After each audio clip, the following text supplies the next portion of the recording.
Hello, Whisky Hobbit here, and today I will be reviewing the Hakushu Distillers Reserve. This is quite nice. It's not bad.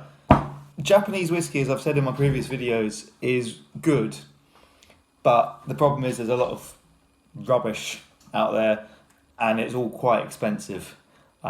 Basically, because Japanese whiskey is one of the most popular regions for whiskey. It's a bit like why Isla whiskey is always always pricier. Not always a little bit, always pricier than pretty much everywhere else in Scotland. It's because that's Isla. It's popular. It's really, people love it. So when Japanese whiskey became popular, everyone wanted some Japanese whiskey. Suntory's discontinued the 12-year-old of this. I don't know if they've discontinued the 18. They probably have. But yeah, I know they've discontinued the 12. If I'm honest, I prefer this one to the 12. The 12 was nice for £50 when it was £50, but it's not worth what it is now. And it was nice, as I said, quite sweet. It's a lot sweeter than this one, and if I'm honest, it's not as good. I think this is a bit fresher and a bit more interesting. Anyway, let's have a little nose. It's got quite a nice minerally kind of earthiness to it. This is the thing. Generally, Japanese whiskies aren't smoky or peated.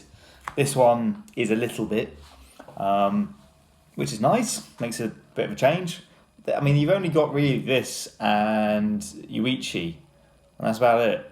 There's not really anything else that's peated in Japan. Well, there are bits and bobs. There's the odd couple of bits. I mean, Nikka coffee. No, not coffee. Nikka pure malt black label. That's got some smoky whiskey in it, but it's not from Japan. It's from Scotland. So a little bit of a, awkward thing there. Anyway, it's got quite a sweet, piney freshness to it. It's kind of a melony sweetness as well, a little bit fruity. Yeah, very woody as well, but not like tannic wood, like just wood, just fresh wood.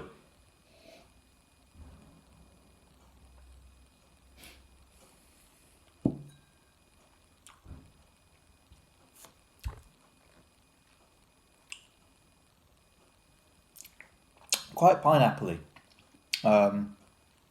Like a weird pineapple cocktail with a little bit of smoky whiskey in there. It's got just a hint. It's really nice, yeah. Yeah, quite tropical fruitiness though, to it. Yeah, sweet as well, but not too sweet, which is nice. And the smoke's there. I will say it's not a very complex whiskey.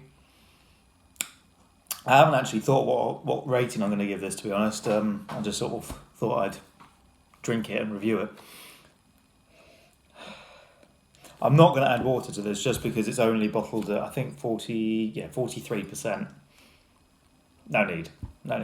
It's very, very gentle and soft. There is an element of kind of this sweetness to it, but it's not just like vanilla. It's like a fruity sweetness. It's really nice. It's a lot better than I remember it. A lot of these reviews, I'm finding that these whiskies and rums to be much better than I remember.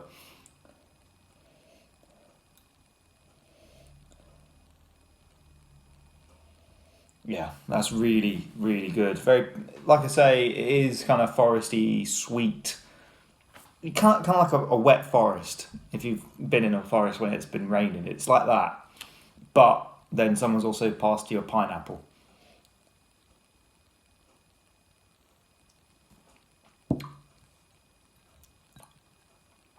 A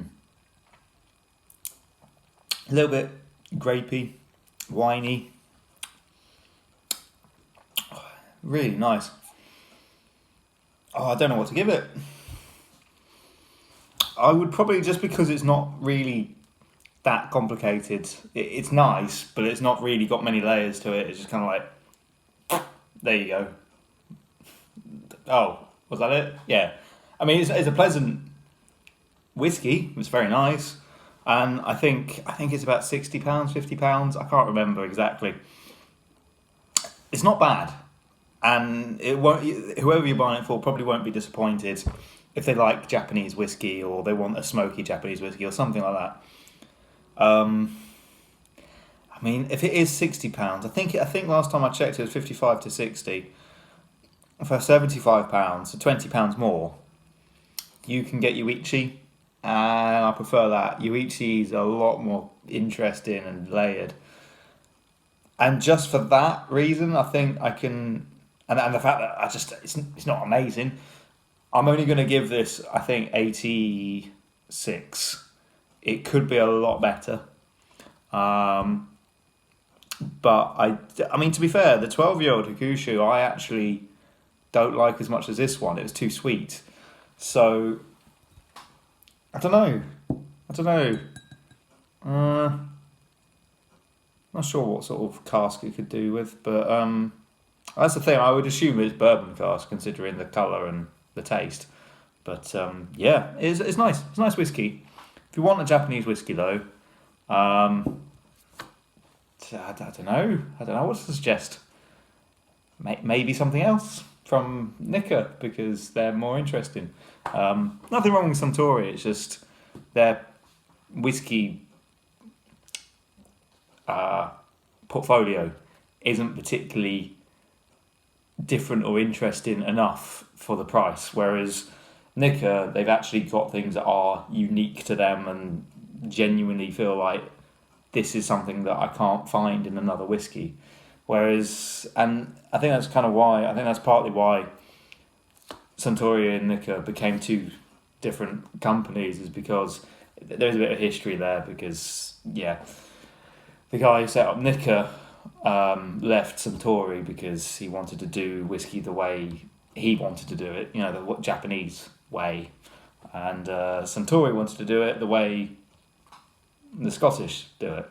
So, yeah, a little bit of a difference.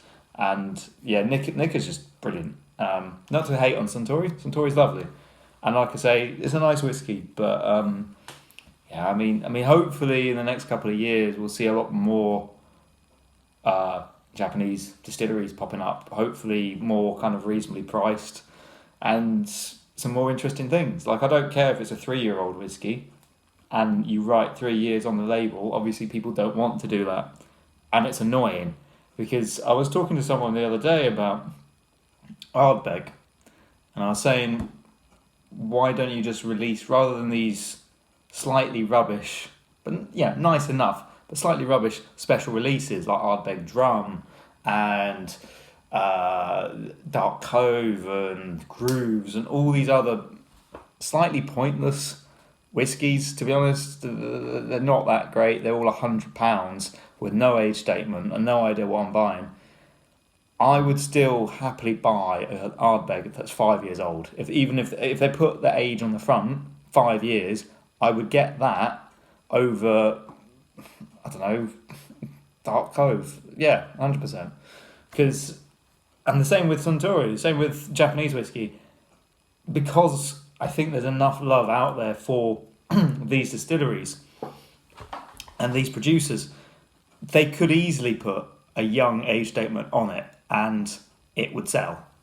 They just don't, because they're worried about their bigger demographic. And I can understand that, because a lot of people who buy Japanese whiskey usually just say, oh yeah, it's Japanese whiskey, it must be good, I've heard it's amazing or whatever.